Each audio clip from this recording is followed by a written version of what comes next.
ओम सभी को नमस्ते। मंत्रोच्चारण। ओम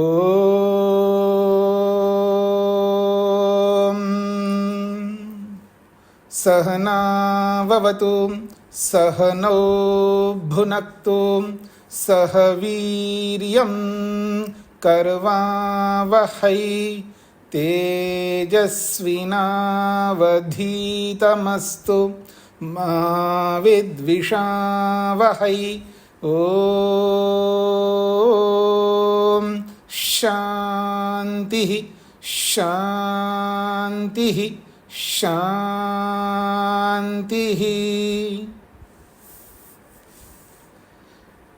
सांख्य दर्शन की कक्षा संख्या 54 है। तीसरे अध्याय के 9वें सूत्र को लेकर के हम विचार कर रहे हैं। सप्तदश एकम लिंगम, लिंग शरीर यानी सूक्ष्म शरीर में 18 तत्व होते हैं, ये प्रसंग है। पृष्ठ संख्या 183 है।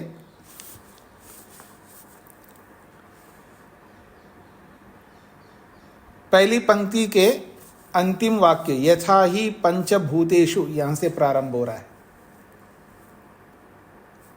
यथा ही पंचभूतेषु सर्वस्थूला पृथ्वी प्राधान्येन तस्मात् पंचभूत निमित्तकम अपि शरीरम स्थूल शरीरम पार्थिवम उच्यते तत्र पृथ्वी प्राधान्यात्। सप्तदश एकम लिंगम, इस सूत्र में सूक्ष्म शरीर का लिंग शरीर नाम क्यों दिया है, इसका समाधान चल रहा है भाष्यकार की ओर से। वो एक उदाहरण से समझाने का प्रयत्न करते हैं। यथा ही, जैसे कि पंचभूतेषु सर्वस्थूला पृथ्वी, 5 महाभूतों में पृथ्वी जो है सबसे अधिक स्थूल है। आकाश, आकाश की अपेक्षा वायु, वायु की अपेक्षा अग्नि, अग्नि की अपेक्षा जल, जल की अपेक्षा पृथ्वी।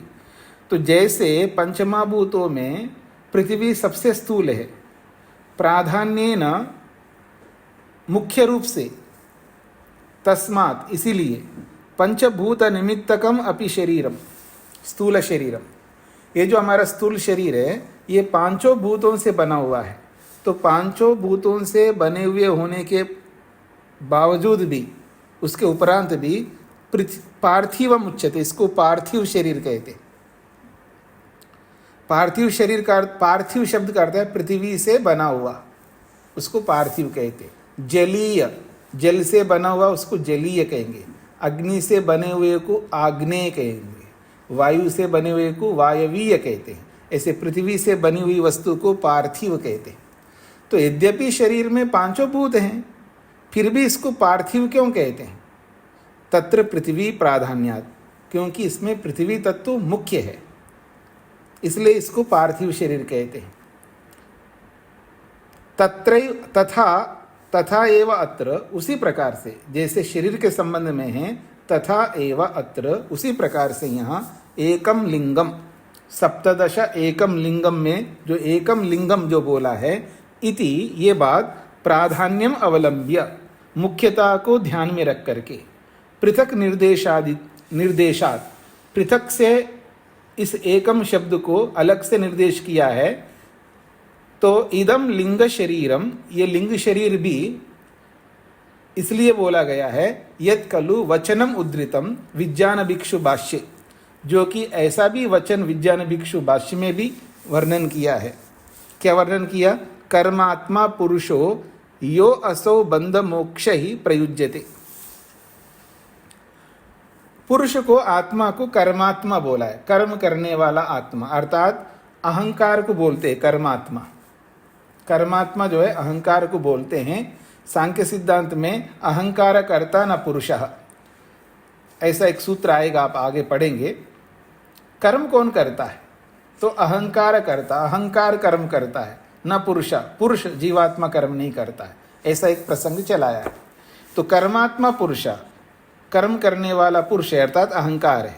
यो असौ, जो वह पुरुष कर्मों के कारण से बंध मोक्ष ही प्रयुज्यते, बंधन और मुक्ति के साथ जुड़ जाता है। अगर यदि वो आत्मा ऐसे कर्म करे जिससे बार बार जन्म मिले तो बंधन के साथ युक्त रहेगा, यदि वो ऐसा कर्म करे जिससे मुक्ति मिले तो मोक्ष के साथ युक्त होगा। तो ये जो कर्मात्मा जो पुरुष है, ये निश्चित रूप से यो असो कर्मात्मा पुरुष, वह यह कर्म करने वाला पुरुष दो चीजों से युक्त होता है, बंध मोक्ष, बंधन और मोक्ष, मोक्ष के साथ प्रयुज्यते, युक्त होता है। ऐसा उन्होंने कहा है विज्ञान भिक्षु ने। सप्तदशकेन अपि राशिना युज्यते सच, और कहा सप्तदशकेन अपि राशिना युज्यते, और 17 तत्वों के राशि समुदाय, राशि कहते समुदाय को, 17 प्रकार के समुदाय से युज्यते, युक्त होता है। कौन? सह, वो जीवात्मा। ऐसा विज्ञान भिक्षु ने कहा है। तो ये जो वचन उन्होंने लिखा है, कर्मात्मा पुरुषो यो असो बंध मोक्षै प्रयुज्यते सप्तदशकेन अपि राशिना युज्यते युज्यते च सह, ये जो वचन है, इस वचन को लेकर के बोल रहे कुत्रत्यम इदम वचनम इति न तो सूचितम।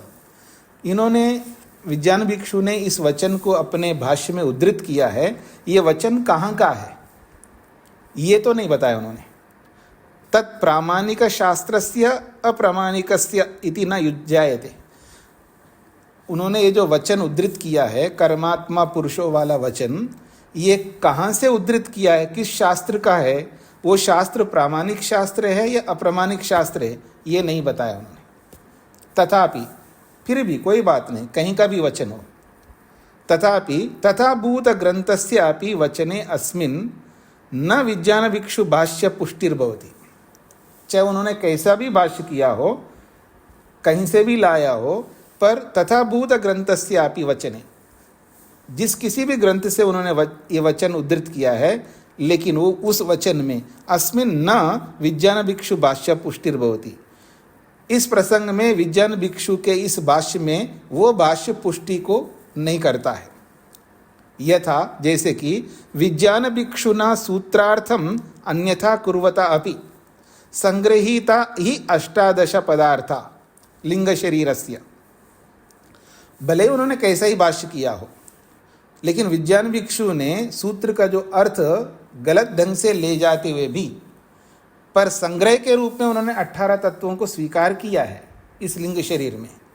तथैव अत्र वचने अपि प्रतिभाति, ठीक उसी प्रकार से जो इन्होंने एक किसी ग्रंथ का, किसी शास्त्र का ये जो वचन उद्धृत किया है, उस वचन में भी ऐसा ही अर्थ प्रतीत होता है। पदार्थ 18, क्या प्रतीत होता है? पदार्थ तो 18 ही है, ऐसा ही प्रतीत होता है। सप्तदशकेन राशिना कर्मात्मा पुरुषः, ये जो वचन दिया है उन्होंने, सप्तदशकेन राशिना कर्मात्मा पुरुष, 17 पदार्थ के समूह, 17 पदार्थ वाला जो राशि समुदाय है, उस समुदाय से कर्मात्मा पुरुष, कर्म करने वाला पुरुष है, जुड़ा हुआ है। अत्र सप्तदशको राशि, यहाँ जो 17 प्रकार का जो समुदाय बताया उन्होंने, पुनः तेन सह कर्मात्मा पुरुष, और उन 17 पदार्थों के साथ में कर्म करने वाला पुरुष है, ये भी जुड़ा हुआ है। तो अहंकार युक्तो जीव उक्तः, वहाँ कर्मात्मा पुरुष शब्द से अहंकार युक्त जीवात्मा को लिया है, क्योंकि कर्मात्मा पुरुष जो है ये केवल जीवात्मा को नहीं कह रहा है, पुरुष को नहीं कह रहा, वहाँ अहंकार सहित पुरुष को कह रहा है, क्योंकि अहंकार को छोड़ करके कर्मात्मा पुरुष आप बोल ही नहीं सकते। क्यों? क्योंकि आगे सूत्रकार स्वयं कहते हैं अहंकार कर्ता न पुरुषा, कर्म करने वाला अहंकार है, पुरुष नहीं है। जब ऐसा कहा है तो यहाँ कर्मात्मा पुरुष से आपको अहंकार लेना ही होगा। जब अहंकार लोगे तो फिर वो 17 पदार्थ नहीं होंगे, 18 पदार्थ बन जाएंगे, ये इसका तात्पर्य है। इस पूरे अनुच्छेद का यही तात्पर्य है। उन्होंने किसी भी शास्त्र का प्रमाण दिया हो, चाहे वो प्रमाणिक ग्रंथ हो चाहे अप्रमाणिक ग्रंथ हो, उन्होंने जो शब्द वहाँ पर दिए हैं उन शब्दों से भी यही प्रतीत होता है कि 18 तत्व है। यहां तक आप में से किसी को समझ में नहीं आए तो पूछ सकते हैं, ताकि मैं आगे बढ़ूं। श्वेता जी। नमस्ते स्वामी जी। जी, बॉडी में तो 60% पानी है ना स्वामी जी, तो पार्थिव क्यों कहा है? अगर जी मतलब ज्यादातर तो पानी ही है। देखिए ये बात तो मैंने पहले योग दर्शन में भी स्पष्ट किया था आपको, आप भूल गए अच्छा। होंगे। देखिए, पार्थिव जो बोला है, पंचमहाभूतों में से जो पृथ्वी तत्व है उसको पार्थिव कहा। तो पार्थिव का मतलब ये जो धरती दिखाई दे रही है ये पृथ्वी नहीं है ना। पंचमहाभूतों में से जो पृथ्वी है, जो दिखने वाली पृथ्वी से शरीर, दिखने वाली पृथ्वी की मात्रा इस शरीर में, ये थोड़ा है इसका तात्पर्य। इसका ये तात्पर्य नहीं है, ये दिखने वाले तो है ही नहीं। इसके कारण जो पंचमहाभूतों से जो पृथ्वी बनी है, जैसे शरीर बना है पंचमहाभूतों से, ऐसे ही पंचमहाभूतों को मिलाने पर दिखने वाली धरती बनी है। वो धरती नहीं है यहाँ पर शरीर का कारण, जिस धरती को लेकर के आपने प्रश्न किया है। श्वेता जी, जी जी, ओके। अब याद आ गया आपको? जी। धन्यवाद स्वामी जी। रेशा जी को क्या कहना है? जी नमस्ते जी। जी, मैं ये पूछ रही, कहीं शब्द तो कारण आया, कहीं करण, तो एक ही बात है। क्या बोला आपने? दोबारा बोलिए। कई जगह शब्द करण आया है जी। और कई जगह कारण, तो ये एक ही बात है या इनके अर्थ अलग? नहीं, आपको बताना है। एक आदमी का नाम करण है और एक आदमी का नाम कारण है, तो दोनों एक ही है या अलग अलग है नाम? एक आदमी का नाम करण रखा है, है तो अलग अलग, लेकिन अर्थ अलग ही है। नहीं, आपको बताना, करण जिस व्यक्ति का नाम रखा है तो करण का अर्थ अलग ही होगा, और किसी व्यक्ति का नाम कारण रखा है तो उसका भी अलग अर्थ होगा। एक ही कैसे होगा? तो ऐसे ही यहाँ पर करण का मतलब साधन है, कारण का मतलब है रीजन, हेतु। हाँ जी, दोनों में अंतर है ना। हाँ जी, अंतर तो है। करण का क्या बताया, मैं समझा नहीं। आप किस दुनिया में जी रहे? मैं अभी तो बता रहा हूँ आपको। जी अच्छे से शब्द समझ में नहीं आया। करण शब्द का अर्थ है साधन, अच्छा, जिसको आप कहते हैं ना। आप कहाँ गए? आपने कहा मैं जम्मू गई हूँ। कैसे गए हैं? कार से गई हूँ या ट्रेन से गई हूँ या विमान से गई हूँ। तो वो विमान क्या है? साधन है, मतलब ले जाने के लिए वो जरिया है, माध्यम है, ठीक है ना। तो उसको कारण कहते हैं, उसको साधन बोलते हैं। और जो कारण बोलते हैं ना, उसको रीजन को कारण कहते हैं, यानी जिससे वो उत्पन्न होता है, जिसके कारण से वो वस्तु होती है, उसको कारण कहते हैं। जैसे ये संसार का कारण कौन है? तो प्रकृति है। प्रकृति के बिना संसार नहीं हो सकता। संसार का कारण कौन है? परमात्मा है। बिना परमात्मा के संसार नहीं बन सकता। इनको कारण कहते हैं, हेतु कहते हैं। अब स्पष्ट हो गया आपको? जी, आगे बढ़ता हूं जी। निर्गुणत्वात् तद असंभवात् अहंकार धर्मा ही एते। ये छठे अध्याय के अंतिम अध्याय का एक सूत्र है। ये कहते हैं निर्गुणत्वात्, जीवात्मा कैसा है? निर्गुण है। तद असंभवात्, इसलिए उसमें ये संभव नहीं है कर्म करने का या कोई क्रिया करने का, क्योंकि वो निर्गुण भी है और निष्क्रिय भी है। इसलिए कहा अहंकार धर्म ये थे, ये सब अहंकार के धर्म है। तो वहां अहंकार को तो स्वीकार किया ही है जगह जगह पर। अहंकार प्रक्रियते, प्रसंग में ये जो निर्गुणत्वात् तद असंभवात् अहंकार धर्मा ही ये थे, यहां से अहंकार शब्द प्रकरण में चल रहा है वहां पर छठे अध्याय में। फिर आगे लिखा है विशिष्टस्य जीवत्वम। विशिष्टस्य जीवत्वम, जीव जो है, किसी को जीव कहते हैं, किसी विशेषता के कारण से उसको जीव कहते हैं। क्या है विशेषता? अहंकार विशिष्ट आत्मा जीवा। अहंकार से युक्त जो आत्मा है उसको जीव बोला जाता है।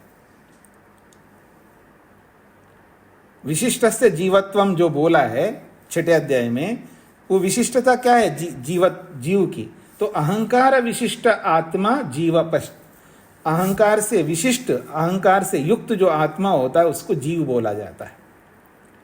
पश्चात उसके आगे क्या लिखते हैं अगले सूत्र में? अहंकार कर्तृ अधीना कार्य सिद्धि।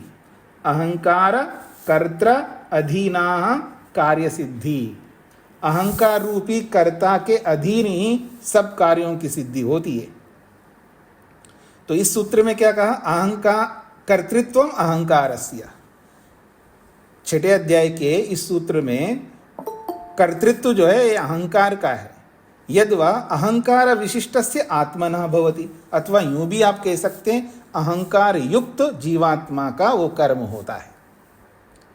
तथैव अत्र उद्धृत वचने अपि, ठीक उसी प्रकार से यहाँ इस प्रसंग में, इस तीसरे अध्याय में, इस 9वें सूत्र में जो विज्ञान भिक्षु ने जो वचन उद्धृत किया है, कौन सा वचन है? कर्मात्मा पुरुषः, ऐसा जो वचन उद्धृत किया है, तो इस कर्मात्मा का क्या अर्थ होगा? अहंकार निर्दिष्टः। तो कर्मात्मा से ले कर्मात्मा पुरुषा में यह अहंकार का निर्देश किया है, क्योंकि केवल जीवात्मा कर्म तो कर नहीं सकता, कर्म करता है अहंकार। तो यहाँ कर्मात्मा पुरुष शब्द से अहंकार का निर्देश किया है।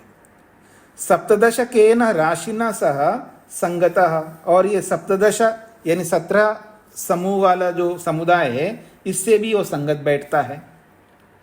इस संगति से तद अष्टादशत्वम तो जातमेवा, फिर तो वो 18 तत्व तो सिद्ध हो ही रहे हैं। लिंग देह पदार्थानाम, लिंग शरीर में, सूक्ष्म शरीर में जो पदार्थों की संख्या है वो 18 तो बन ही रहे हैं। ये इसका तात्पर्य है। भाष्यकार ये कहना चाहते हैं विज्ञान भिक्षु को या अनिरुद्ध वृत्तिकार को या अन्य भाष्यकारों को, आप कैसे भी करके भाष्य करो इस सूत्र का, आप सब लोग 18 तत्व स्वीकार कर रहे हैं, चाहे वो नाक को सीधा पकड़ करके कर रहे हो या वक्र दृष्टि से पकड़ रहे हो, लेकिन नाक को तो पकड़ ही रहे हैं आप लोग, इसलिए 18 मान लो, सीधा सीधा 18 करो ना। ये इसका तात्पर्य है, और इसका और कोई तात्पर्य नहीं है। आगे बढ़ूं जी। अब एक प्रश्न किया जा रहा है, ननु लिंग शरीरम तो सर्वेशाम समानम। आप में से किसी ने प्रश्न किया था, क्या लिंग शरीर सबके अलग अलग होते हैं क्या? यहाँ कहा जा रहा है ननु, हमारा एक प्रश्न है, लिंग शरीरम तो सर्वेशाम समानम, लिंग शरीर तो सबका एक समान है, एक जैसा ही है। देखिएगा, आपके मन में, मेरे मन में, कुत्ते के मन में, गधे के मन में कोई अंतर नहीं है। आपकी बुद्धि में, मेरी बुद्धि में, गधे की बुद्धि में कोई अंतर नहीं। बुद्धि का मतलब महतत्व।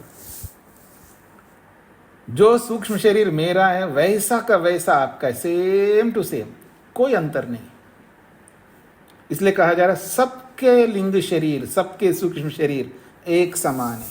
पुनः जब सूक्ष्म शरीर सबके एक समान है, व्यक्ति भेद, यह व्यक्ति का भेद क्यों हुआ है?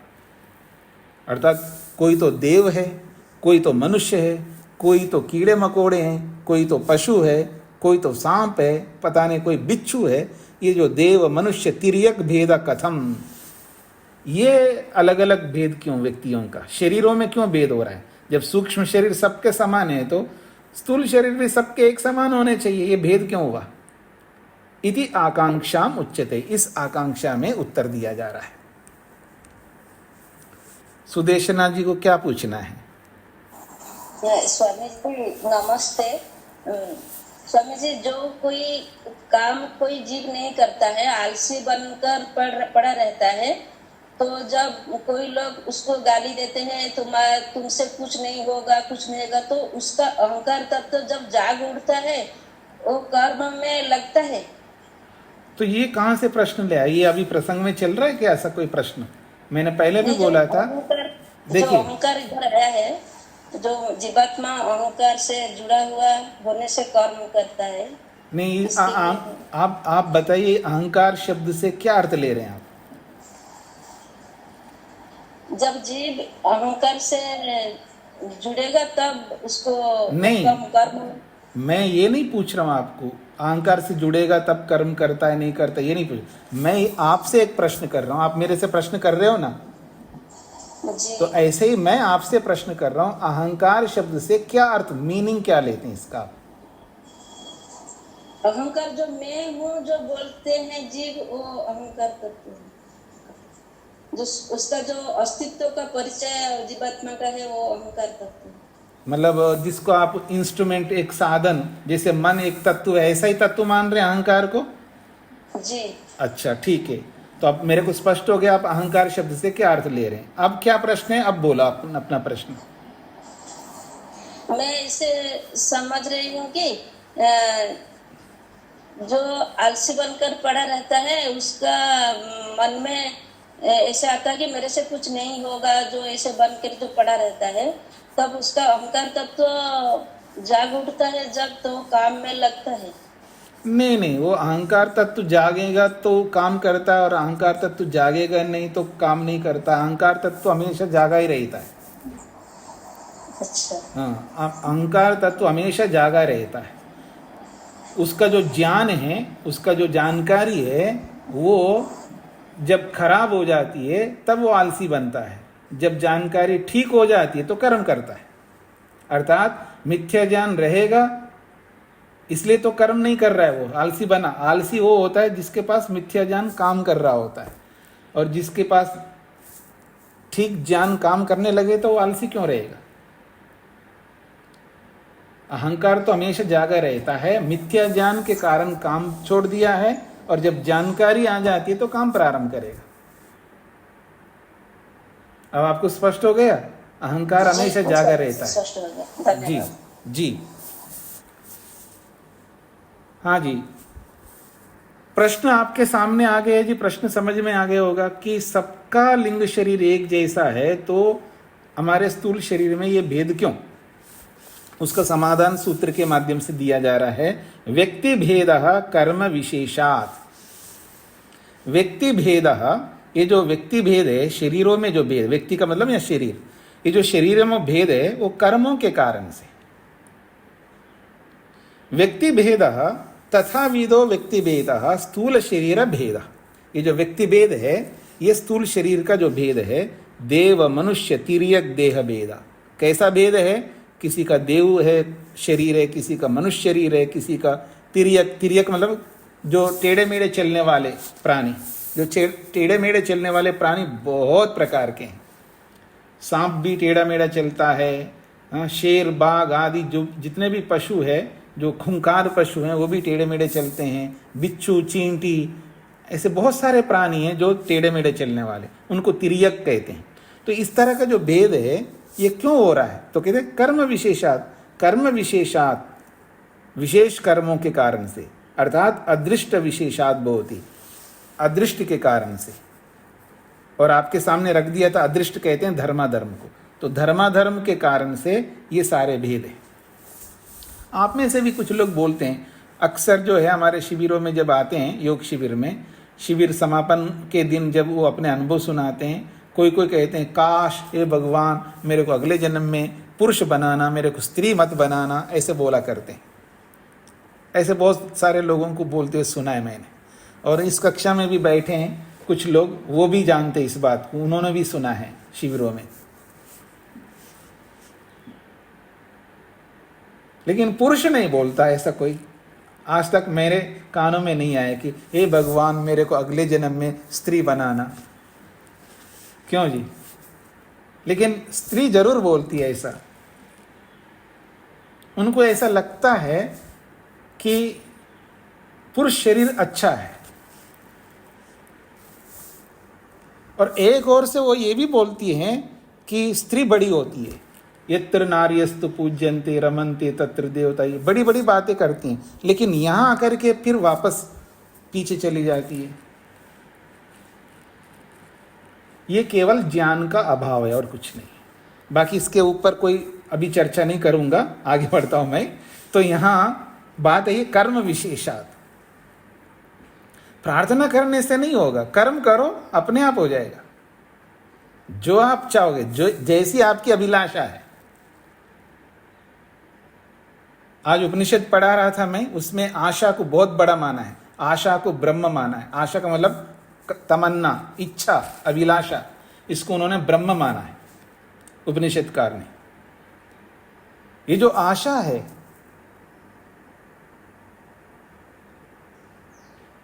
इस केवल आशा से काम नहीं चलेगा, कर्म करना होगा हमको। इच्छा तो कुछ भी, जी मैं मुक्ति में जाना चाहता हूं, बड़ी अच्छी बात है, कर्म करो ना। बिना कर्म की ये कैसे मुक्ति में जाएगा? तो इसलिए कहा कर्म विशेषात, विशेष कर्मों के कारण से, यानी कर्म ही वह कारण है जो कि हमारे को अलग अलग शरीर मिल रहे। आप जैसा शरीर चाहते हो वैसा कर्म करो ना।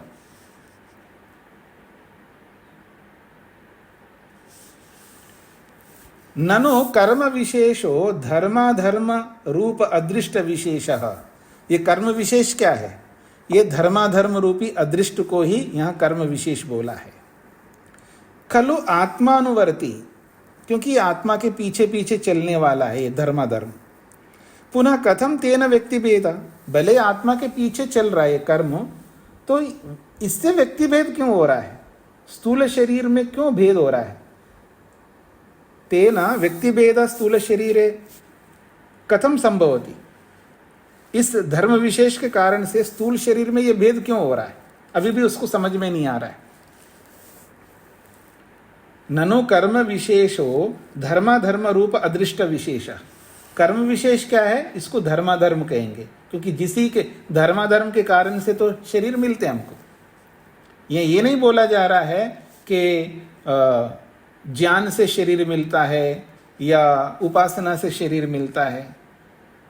अक्सर मैं एक बात कहा करता हूँ, आपके सामने भी कहा होगा कई बार, आप कितनी भक्ति करते हैं धरी की धरी रह जाएगी आपकी भक्ति। आपके पास कितना ज्ञान विज्ञान है वो धरा का धरा रह जाएगा, यदि हमारे कर्म नहीं हैं तो। कर्मों के बिना ज्ञान व्यर्थ है, कर्मों के बिना भक्ति भी व्यर्थ है। भक्ति कोई काम की नहीं है, ज्ञान भी कोई काम का नहीं है, क्योंकि कर्म नहीं है। जैसे कर्म होने चाहिए वैसे कर्म नहीं है, तो कितनी भी भक्ति करो उसका कोई अर्थ नहीं है। कितना ही ज्ञानार्जित करो उसका कोई अर्थ नहीं, क्योंकि ज्ञान के अनुरूप कर्म नहीं है, भक्ति के अनुरूप कर्म नहीं है। घंटों बैठ करके ध्यान करता और आकर के पत्नी से लड़ता रहता है, मित्र से लड़ता रहता है, सन्यासी से लड़ता रहता है। अलग अलग प्रकार के लोग हैं दुनिया में, और आपके घंटों बैठ करके ध्यान करने का क्या मतलब हुआ? इतनी सारी पोथियां पढ़ने का क्या मतलब है? इतना ज्ञान विज्ञान इकट्ठा करने का क्या मतलब है? इधर आकर के लड़ रहे हो आप। ज्ञान यही सिखाता है आपको लड़ने का, ईर्ष्या करने का, द्वेष करने का। इसलिए कर्म मुख्य है। कर्म मुख्य इसलिए है क्योंकि हमें जन्म देने वाले, ये मुक्ति को दिलाने वाले कर्म हैं। इसका यह अर्थ नहीं है कि कर्म अपने आप, ज्ञान भले ही प्राप्त ना करो, कर्म अच्छा करो। अच्छा कर्म तभी कर सकते जब अच्छा ज्ञान होगा, मैं उसका निषेध नहीं कर रहा हूं। अच्छा कर्म तभी कर सकते जब अच्छी भक्ति होगी। अगर हमारे अच्छे कर्म नहीं हो रहे तो वो अच्छी भक्ति नहीं, वो दिखावा है, ये कहना चाह रहा हूं मैं। और अच्छे कर्म हम नहीं कर रहे हैं तो आपका जो पोथियां पढ़ना है ना, वो दिखावा है। एक हमारे साथी थे, हम लोग पढ़ते थे, वो दिन रात मतलब जब भी देखो पुस्तकों में लगे रहते थे, मतलब पढ़ते रहते, इतना पढ़ते थे। हम कहते थे कब तक पुस्तक के पीछे लग, कभी थोड़ा घूमो, आओ हमारे साथ चलो, थोड़ा गपशप लगाते हैं। विद्यार्थी थे हम लोग, वो बस पढ़ते रहते। जब हम परीक्षा देते थे वो पास भी नहीं होते थे, पास मार्क्स भी नहीं आते थे उनके। हम कहते भाई इतने पढ़ने का क्या मतलब है आपका? जब परीक्षा की घड़ी आई है तो परीक्षा में आप सफल भी नहीं हो रहे हो तो इतना पढ़ना व्यर्थ है। यही काम हम लोग कर रहे हैं आज। पोथियां पढ़ते जा रहे हैं, सुनते जा रहे हैं। कुछ लोग आप में भी होंगे, बस इस विद्वान का, उस विद्वान का। मैं ये नहीं कहना कि एक ही विद्वान का सुनो, सबका सुनो। इतने लोगों को सुन रहे हो लेकिन कर्म नहीं कर रहे हो तो उस सुनना व्यर्थ है। तो सुनना भी व्यर्थ है, पढ़ना भी व्यर्थ है, वो भक्ति करना भी व्यर्थ है, कोई विशेष उपलब्धि नहीं होगी। विशेष उपलब्धि कर्मों से होगी, और वो कर्म ज्ञान के माध्यम से। यथार्थ ज्ञान मिलेगा तो कर्म कर पाएंगे, कर्म नहीं कर रहे तो फिर वो यथार्थ ज्ञान नहीं है। यदि कर्म नहीं कर रहे हैं अच्छे तो वो भक्ति भक्ति नहीं है, वो तो दिखावा है। ये मेरा तात्पर्य है। मेरा ये बिल्कुल तात्पर्य नहीं है कि शास्त्र नहीं पढ़ना चाहिए, मेरा ये बिल्कुल तात्पर्य नहीं है कि भक्ति नहीं करनी चाहिए, बिल्कुल करनी चाहिए, पर दिखावा वाला नहीं करना चाहिए। आइए, तो मधु जी को क्या कहना है? नमस्ते स्वामी जी। जी स्वामी जी, एक शब्द है सूत्र से पूर्व, आकांक्षा। कथम इत्याकांक्षा मुच्यते। आकांक्षा का अर्थ नहीं मुझे समझ आया। आकांक्षा मतलब जिज्ञासा। जी धन्यवाद। हाँ जी, और अक्षिता मुनि जी को क्या पूछना है? नमस्ते आचार्य जी। जी मैं ये पूछ रही हूँ स्वामी जी कि कितने प्रतिशत पे पुरुष का और इस स्त्री का जो मिलता है जानो, ये कितने प्रतिशत पे मिलता है पाप पुण्य के आधार पर? अब ये प्रश्न मत करिए ना, ये इतना आसान नहीं है। मैं उत्तर दूंगा तो फिर सब लोग प्रश्न करेंगे तो इसी में समय चला जाएगा।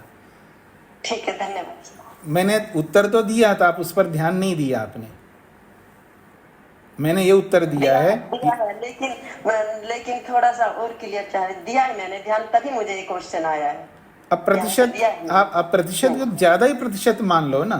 जब किसी भी शास्त्र ने यत्र पुरुषस्त, जहां पुरुष होता है उसी की पूजा होती है, ऐसा नहीं बोला। जहां स्त्री होती है उसकी पूजा होती है। पूजा श्रेष्ठ की होती है, अश्रेष्ठ की नहीं होती है। पूजनीय जिसको बोला जा रहा है, जिस किसी को भी, वो श्रेष्ठ ही होगा। यानी मेल की अपेक्षा फीमेल को ही अधिक महत्व दिया है, तो उसके अधिक अच्छे कर्म थे, तभी तो वो स्त्री बनी है। क्यों परेशान होते हैं स्त्री, जो भी परेशान होती हो? यह ज्ञान का अभाव है, अथवा एक दबाव है उनके। पुरुषों का दबाव बहुत पड़ा है महिलाओं के ऊपर, पुरुष का दबाव आज भी है। और आज जो भी पुरुष बैठे मेरे सामने वो भी दबाव करते होंगे, जो करते हैं। जो नहीं करते उनको तो मैं सलाम करूंगा। ठीक है जी, खैर मैं इस पर ज्यादा नहीं जाऊंगा, आगे बढ़ता हूँ। उदाहरण करने के लिए हमें ये कहा जाता है पीहर में जाओ अपने घर, ससुराल में ये कहा जाता है जाओ अपने घर। हमें यही नहीं पता चला पूरा जीवन में हमारा घर कहाँ है, यही सुनते आ रहे हैं हम। मतलब कौन कहते हैं कि ससुराल में जाते हैं तो भी अपने घर जाओ कहते हैं, मायके यहाँ जाते हैं भी वो भी कहते हैं अपने घर में जाओ। हाँ जी, दोनों तरफ से हमें यही सुनने को मिलता है। तो अच्छी बात है ना, बहुत अच्छा कह रहे हैं वो लोग। तो आपके घर ईश्वर के पास में, मोक्ष में है, जाओ ना। इसको ऐसा है, एडवांटेज लेना सीखना चाहिए आदमी को। अगर कोई कितना ही गलत करता है ना हमारे साथ, उस गलत का भी एडवांटेज लीजिएगा सही रूप में, तो कल्याण हो जाएगा। अगर मैं बोलता हूँ ना, अगर आपके पति आपके सिर पर बैठ के नाचे ना, बहुत अच्छा उसको नाचना चाहिए रोज। उसका एडवांटेज लो कि आप धैर्य रखो, आप मुक्ति में जाएंगे, वो नाचने वाला तो वहीं कहीं रह जाएगा। चाहे वो स्त्री नाचती हो चाहे पुरुष नाचता हो। मेरे को कोई एलर्जी नहीं है कि पुरुष से पुरुष बेकार होता है, स्त्री अच्छी होती है, ये मेरा तात्पर्य नहीं है। जो बेकार होते हैं वो चाहे पुरुष हो स्त्री हो, जो गलत है गलत है।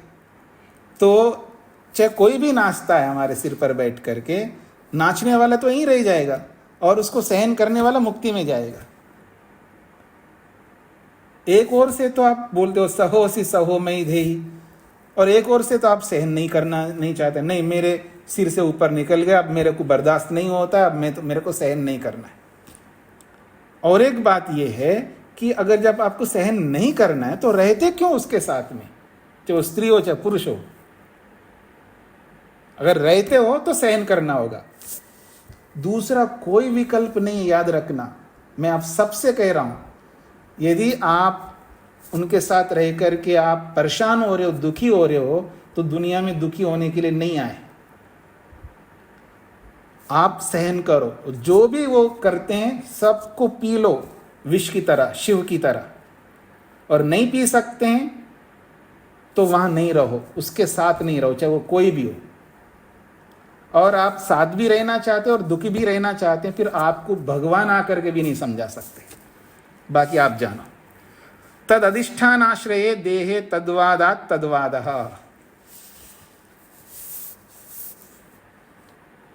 प्रश्न को आपने समझ लिया जी। वो ये कहते हैं कर्म विशेष का अर्थ धर्माधर्म विशेष है जो आत्मा के साथ चलता है। आत्मा के साथ चलने का मतलब है आत्मा के साथ जो सूक्ष्म शरीर होता है उसके साथ चलता है, इसका तात्पर्य। कथम तेना व्यक्ति भेद स्थूल शरीर संभवति, फिर भी ये व्यक्ति भेद क्यों होता है? यद्यपि 10वें सूत्र में उन्होंने ये बात कही है, फिर भी ये प्रश्न किया है। तो अगला उत्तर दे रहे हैं सूत्र में, तद अधिष्ठानात् तद अधिष्ठानाश्रये देहे तद्वादात् तद्वादः। तद अधिष्ठानाश्रये देहे भवतु कर्मण आत्मानुवर्तित्वम, कर्म आत्मा के साथ रहते हैं ऐसा हो जाए, किंतु तस्य आत्मनो अधिष्ठानम लिंग शरीरम, उस आत्मा का जो आधार है वो लिंग शरीर है, सूक्ष्म शरीर है। लिंग शरीर से आश्रय, लिंग शरीर का आश्रय जो है पा करके स्थूल देह, स्थूल शरीर होता है। तत्र स्थूल देहे, उस स्थूल देह में लिंगस्य देहवादात, लिंग रूपी देह के कथन से, देह का मतलब शरीर, लिंग रूपी शरीर के कथन से तस्य स्थूल देहस्य तद्वाद, उस स्थूल शरीर को भी स्थूल शरीर बोला जाता है। व्यक्ति देहवादो अतः तस्य व्यक्ति भेद, व्यक्ति देहवादः, इसलिए व्यक्ति रूपी देह में ये भिन्नताएं हैं। अर्थात कोई स्थूल शरीर है, कोई मनुष्य शरीर है, कोई देव शरीर है, कोई तिर्यक शरीर है। अतः तस्य व्यक्ति भेद, इसलिए व्यक्ति भेद है। तो यहाँ पर जो भाष्य किया है, जो प्रश्न किया है, इनका तालमेल नहीं बैठ रहा है। प्रश्न कुछ पूछा गया है, उत्तर कुछ दिया गया है। इसलिए आपने देखा होगा हिंदी में भी नीचे हिंदी भाष्यकार ने कहा कि ये जो भूमिका है ये गलत लिखी हुई है। इसलिए उन्होंने, भाष्यकार ने अपनी भूमिका बनाई। यहाँ पर अपनी भूमिका ये बनाई है कि 11वें सूत्र को ध्यान में रख करके ये भूमिका बनाई है कि सूक्ष्म शरीर को सूक्ष्म शरीर नाम क्यों दिया है, यानी 18 तत्वों का जो समुदाय है उस समुदाय को शरीर नाम क्यों दिया है। सूक्ष्म शब्द तो इसलिए ठीक है क्योंकि वो सूक्ष्म है, इसलिए सूक्ष्म है, पर शरीर नाम क्यों दिया है? उन 18 तत्वों के समुदाय को शरीर नाम क्यों दिया है? यह प्रश्न भूमिका के रूप में उन्होंने रखा है। हिंदी में आप देख सकते हैं, सूक्ष्म शरीर को शरीर देह नाम से क्यों बोला जाता है, इसका उत्तर दिया है 11वें सूत्र में। स्थूल शरीर तो स्थूल शरीर बोलते हैं हम लोग, ये शरीर है, शरीर माध्यम खलु धर्म साधनम, और वेद मंत्रों में भी शरीर शब्द आता ही है। पर ये जो 18 तत्वों का समुदाय है उसको क्यों कर शरीर बोला जाता है, ये प्रश्नकर्ता का प्रश्न है। तो 11वें सूत्र में उत्तर दिया है, तद अधिष्ठान आश्रये देहे तद्वादात् तद्वादः। कहते हैं स्थूल शरीर के आश्रय से उसको भी शरीर बोला है। आश्रय समझते हैं ना, जैसे आदमी के आश्रय से उसको भी आदमी कह देंगे। ये गाड़ी नहीं, गाड़ी तो आदमी हो गया, ऐसा बोलते हैं ना। मतलब कोई इंस्ट्रूमेंट को चेतनवत हम व्यवहार करते हैं लोक में, साहित्य में भी जड़ वस्तु को चेतन के समान व्यवहार बोला। पत्तों से पूछो, नदियों से पूछो, पहाड़ों से पूछो, ऐसा भी कथन होता है। और ये भी कथन होता है, मंच चिल्ला रहा है, मंच चिल्ला रहा है, यानी जड़ को भी चेतनवत व्यवहार होता है लोक में। तो चेतन के सहारे से जड़ को भी चेतन बोला जाता है। आप में से जितने भी लोग योग दर्शन पढ़े हैं, वहाँ पर पहले पाद में मन को भी चेतनवत बोला है। ये भी चेतन जैसा हो गया, चेतन के आश्रय से चेतनवत हो गया है, ऐसा वहाँ पर बोला है। तो ऐसा बोला जाता है। ऐसे ही चेतन के आश्रय से जड़ को भी चेतन जैसा बोला जाता है, ऐसे स्थूल शरीर के साथ सूक्ष्म शरीर है, क्योंकि शरीर के अंदर सूक्ष्म शरीर भी है, तो इस स्थूल शरीर के कारण से उसको भी शरीर बोल दिया है, ऐसा ये कहना चाहते हैं। हिंदी के जो भाष्यकार जो है वो ऐसा कहना चाहते हैं। मैं इसका उल्टा भी कर सकता हूं, इस स्थूल शरीर को स्थूल शरीर मतलब इस शरीर को शरीर क्यों बोलते हैं? क्योंकि सूक्ष्म शरीर को शरीर शब्द से बोला है, इसलिए इसको भी शरीर शब्द से बोला है, ऐसा भी हो सकता है। दोनों ढंग से आप ले सकते, कोई आपत्ति नहीं है। 11वें सूत्र का मात्र इतना अभिप्राय है कि एक तो शरीर सिद्ध है, दूसरे को शरीर क्यों बोला है? तो इस शरीर के साथ जुड़ा हुआ होने के कारण से उसको भी शरीर बोल दिया गया है। यही इसका समाधान है। स्पष्ट हो गया जी? भाष्य को मत देखिएगा, क्योंकि भाष्य जो है दोनों मिलते नहीं, प्रश्न और भाष्य का अर्थ दोनों का संगति नहीं बैठता है, इसलिए ऐसा अर्थ लेना चाहिए। आगे बढ़ू मैं। भवतु तर्हि लिंग शरीरे ही धर्माधर्म कर्म रूप दृष्टस्य फलम किमर्थो व्यक्ति भेद स्थूल शरीरे। भवतु तर्हि लिंग शरीरे ही धर्माधर्म कर्म रूप अदृष्टस्य फलम। कहते हैं ये जो लिंग शरीर है, सूक्ष्म शरीर है, इसी लिंग शरीर सूक्ष्म शरीर में धर्माधर्म रूपी जो कर्म है उसका जो फल है वो सूक्ष्म शरीर को ही मिले, हमें कोई आपत्ति नहीं। पीछे बोला है ना, सूक्ष्म शरीर ही फल को प्राप्त करता है, स्थूल शरीर फल को प्राप्त नहीं करता है। अर्थात सूक्ष्म शरीर से ही जीवात्मा फल का अनुभव करता है, सुख दुख का, स्थूल शरीर से अनुभव नहीं करता। ये पीछे बोला है, उसी बात को यहां पर दोहरा रहे हैं। भवतु तर्हि, तब तो ठीक है, लिंग शरीर में ही धर्माधर्म रूपी कर्मों का फल प्राप्त हो। किमर्थो व्यक्ति भेद स्थूल शरीर है। फिर भी हमारा प्रश्न है कि स्थूल शरीर में भेद क्यों आ रहा है? कोई मनुष्य है, कोई देव है, ये क्यों आ रहा है? अत्र उच्यते, इसका समाधान दिया जा रहा है। न स्वातंत्र्यात् तद ऋते छायावत् चित्रवत् च। न स्वातंत्र्यात् तद ऋते छायावत् चित्रवत् च, ऐसा है सूत्र। स्थूल शरीरेण विना स्वातंत्र्यात् खलु लिंग शरीरे अदृष्टस्य फल निष्पत्तिर न भवति। यद्यपि सुख दुख रूपी फल सूक्ष्म शरीर के माध्यम से अनुभव होता है, लेकिन स्वतंत्र रूप से सूक्ष्म शरीर अनुभव नहीं कर सकता, या यूं कहूं स्वतंत्र रूप से सूक्ष्म शरीर जीवात्मा को सुख दुख का अनुभव नहीं करा सकता। इसी बात को समझा रहे हैं। स्थूल शरीरेण विना, स्थूल शरीर के बिना, स्वातंत्र्यात्, स्वतंत्र रूप से लिंग शरीर में अदृष्ट का फल उत्पन्न नहीं हो सकता है। उदाहरण से समझा रहे हैं। छायावत चित्रवत च, दो उदाहरण दिए, एक तो छाया और एक चित्र। छाया बिना वस्तु के नहीं हो सकती है, अर्थात बिना प्रकाश के छाया नहीं बढ़ सकती है। प्रकाश है, वस्तु है, तो छाया होगी। चित्र बिना व्यक्ति के चित्र, चित्र किसका होगा? किसी वस्तु का ही तो चित्र होगा ना। तो यथा छाया चित्रम वा, जैसे छाया हो या चित्र हो, ये आश्रयेन बिना न अवतिष्ठते। आश्रय के बिना ये दोनों नहीं रह सकते। छाया का आश्रय कोई वस्तु होना चाहिए, चित्र का भी आश्रय कोई वस्तु होना चाहिए। तो बिना आश्रय के न तो छाया ठहर सकती है, न चित्र रह सकता है। तस्मात्, इसीलिए स्थूल शरीरे ही अदृष्टवशाद व्यक्ति भेदेन भाव्यम। स्थूल शरीर में ही अदृष्ट के कारण से, धर्माधर्म रूपी जो कर्म है उसके कारण से स्थूल शरीर में ही व्यक्ति भेदेन भाव्यम, व्यक्ति का भेद होता है।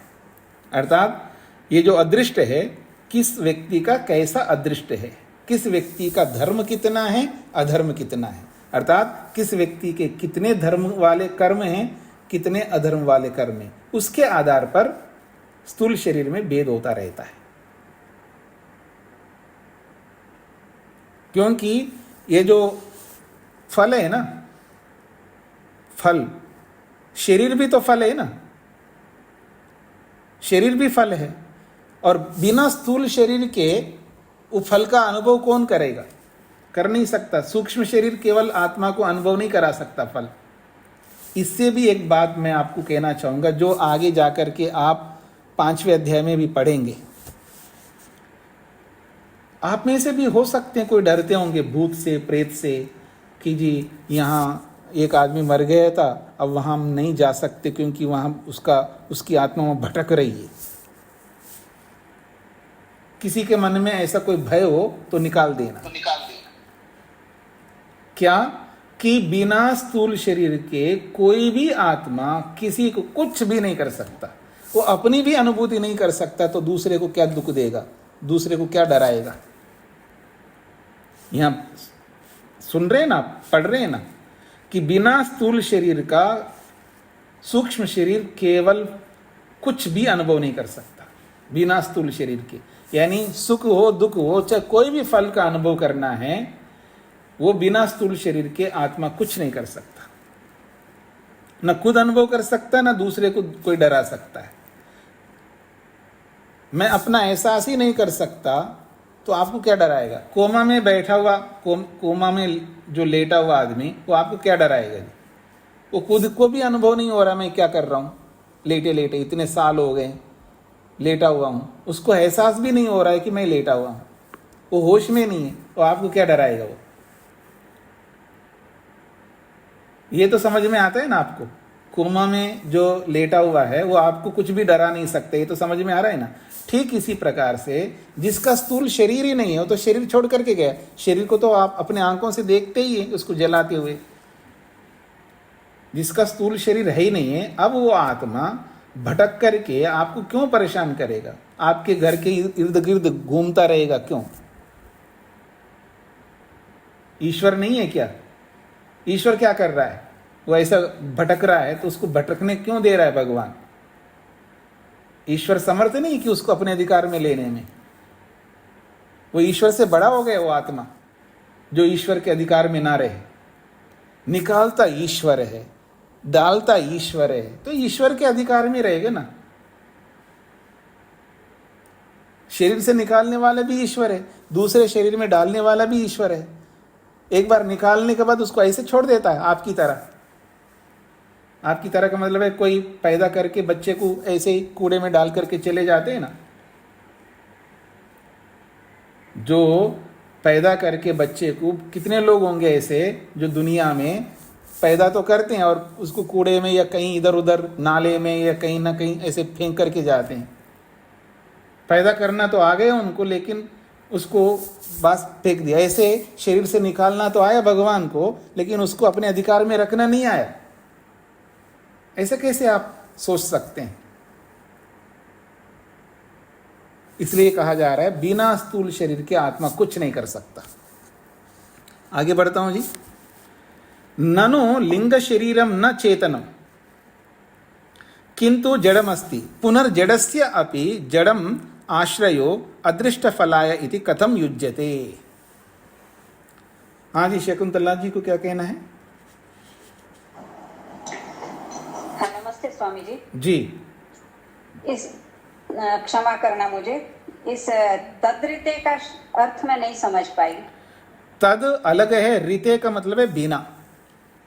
अच्छा, रीते मतलब बिना। जी जी,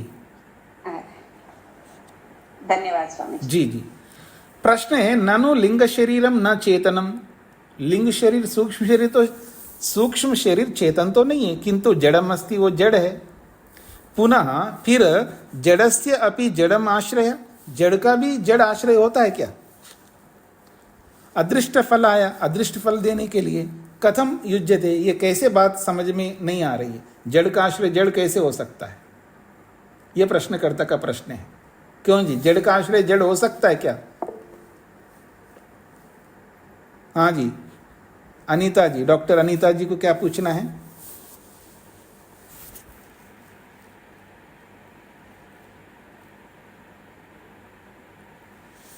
हाँ जी, आप में से कोई बता सकते जड़ का आश्रय जड़ हो सकता है क्या?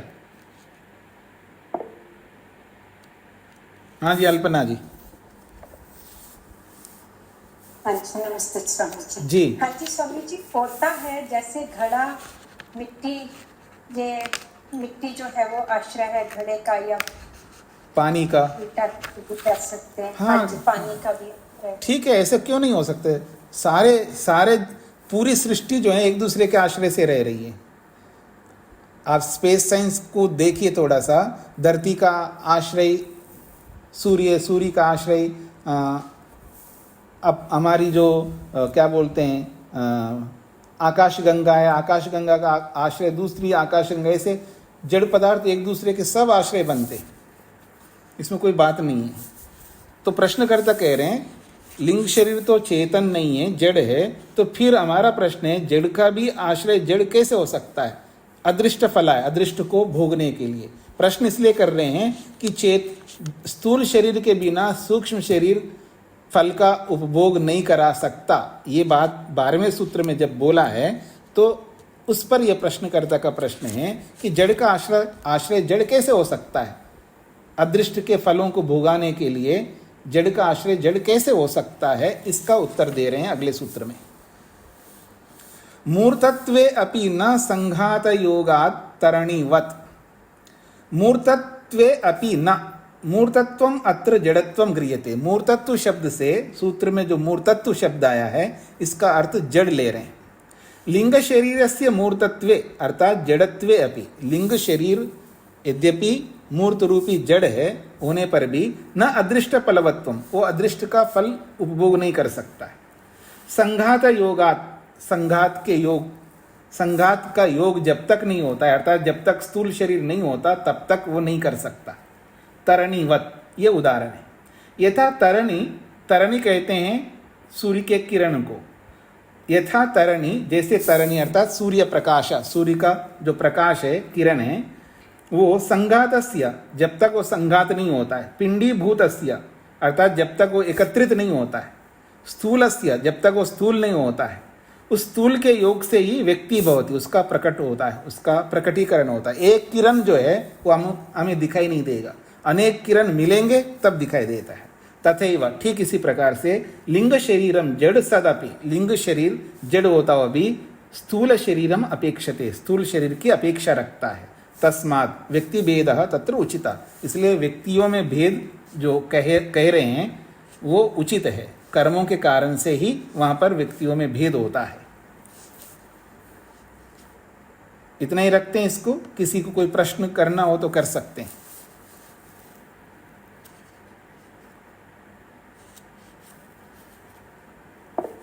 राजगोपाल जी को क्या कहना है? जी, जैसे आप यहाँ पीरियड का अर्थ बताइए, वो थोड़ा जिसके हिसाब से समझ में नहीं आया।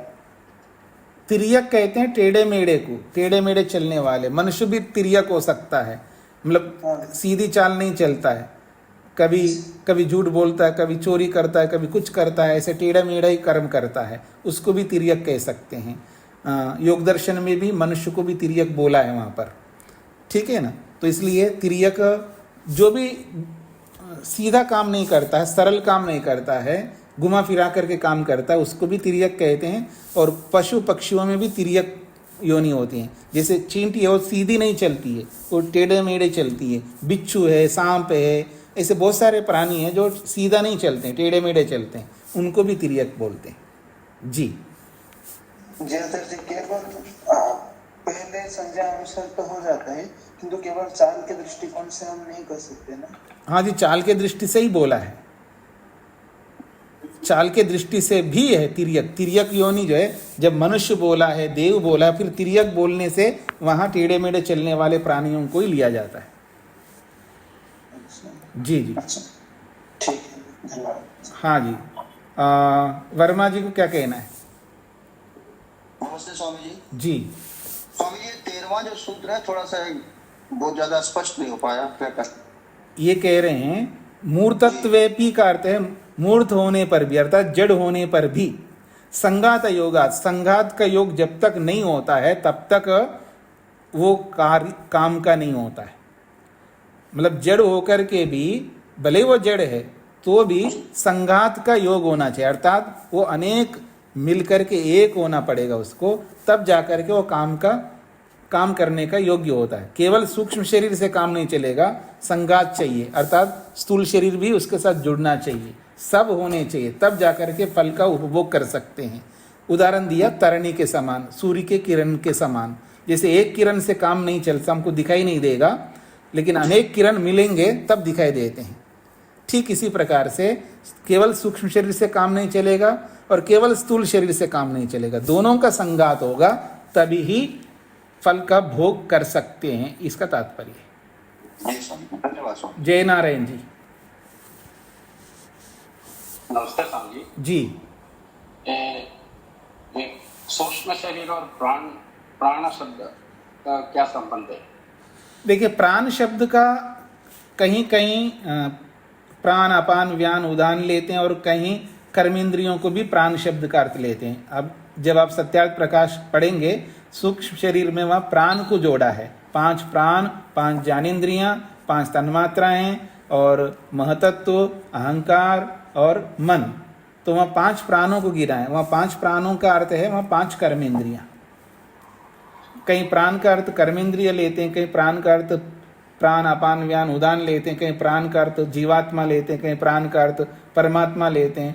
ऐसे प्रसंग के अनुसार अलग अलग अर्थ होते हैं। जी हाँ जी, हाँ जी।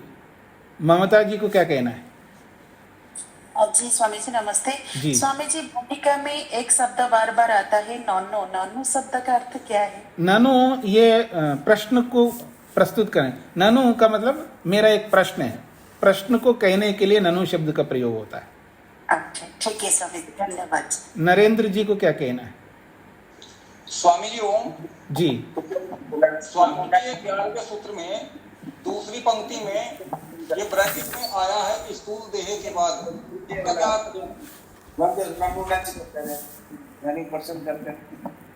प्रेम सागर जी माइक बंद करके रखिएगा, व्यवधान मत करिए। हाँ नरेंद्र जी पूछिए, क्या कह रहे हैं आप? स्वामी जी 11वें सूत्र में जी दूसरी पंक्ति में स्थूल देह के बाद ब्रैकेट में आए हैं 2 शब्द तद्वादात तद्वादय, इनका क्या अर्थ लेंगे स्वामी जी? देखिए, तद्वादात का अर्थ है उस देह के कथन से, देह का शरीर का प्रसंग चल रहा है ना, देह का मतलब शरीर, तो तद्वादात का मतलब उस देह के कारण से, तद्वादा उसको भी उसी शरीर से बोला जा रहा है। तद्वादात का अर्थ है देहवादात, देह बोला गया होने से, स्थूल शरीर को देह बोला गया होने से तद्वादः उस सूक्ष्म को भी उसी नाम से बोला गया है। जी स्वामी जी धन्यवाद। हाँ जी। हाँ अजीत जी को क्या कहना है? जी स्वामी जी नमस्ते जी। प्राण, जो बात प्राण की करते हैं, प्राण तो जड़ होगा कि चेतन होगा स्वामी जी? कौन सा प्राण? जिस प्राण की हम बात करते हैं उससे प्राण नहीं, इधर उधर मत जाइए, इधर उधर मत जाइए। अभी मैं प्राण के बहुत सारे अर्थ बताए जी। सुना था आपने? अभी प्राण के इतने सारे अर्थ बताया था, उन अर्थों को सुना था आपने? जी जी, तभी मैं पूछ रहा नहीं, तभी पूछ रहे तो आप कौन सा प्राण को कह रहे हो? आप पहले प्राण ये प्राण है, तब मैं बताऊंगा वो क्या है। जो ये पंच प्राण की हम बात करते हैं इसके बारे में। पंच प्राण कौन से, उनको गिनाइए ना। पंच प्राण कौन? प्राण उदान व्यान समान, इसकी बात मैं कर। जब ऐसा करते हैं तो जड़ है, जड़ है जी। और फिर दूसरे में, दूसरे कौन है? उस वस्तु को बोलिएगा ना, तब मैं बताऊंगा ना। जैसे हम कहते थे कि आत्मा की छाया प्राण है, ऐसा कुछ हम इसमें मैंने ऐसा नहीं बोला। मैंने कहा प्राण का अर्थ जीवात्मा होता है, प्राण का अर्थ परमात्मा होता है, प्राण का अर्थ कर्मेंद्रियां होता है, प्राण का अर्थ प्राण अपान व्यान उदान होता है, इतना बताया था। इतने में से किसको आप समझना चाहते हो, बोलोगे तो मैं उसका उत्तर दूंगा। आप अपनी ओर से कोई वाक्य लाओगे जिसका आगे पीछे का प्रसंग मेरे को पता नहीं है, और उसके बारे में पूछोगे तो मैं कैसे बताऊंगा? मैंने प्रसंग में ये अर्थ बताए थे प्राण के। इन अर्थों में से किस अर्थ को लेकर के आपका प्रश्न है? जो अपनी ओर से कोई वाक्य लाओ कहीं का, जहां का आगे पीछे का प्रसंग मेरे को पता नहीं है, और मैं उसका अर्थ कैसे बताऊंगा? बताइए आप। जी जी ठीक है।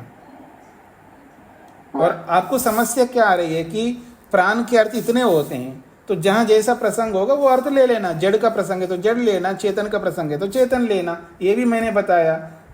अब क्या और इसके आगे और ज्यादा क्या बता सकता हूं मैं, बताइए। अगर जड़ का प्रसंग है तो जड़ ले लेना, और चेतन का प्रसंग है तो प्राण का अर्थ चेतन ले लेना, कोई दिक्कत ही नहीं है जी।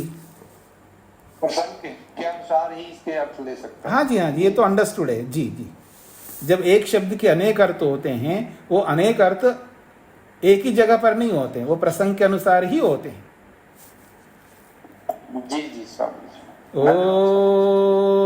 ओम शांति शांति शांति।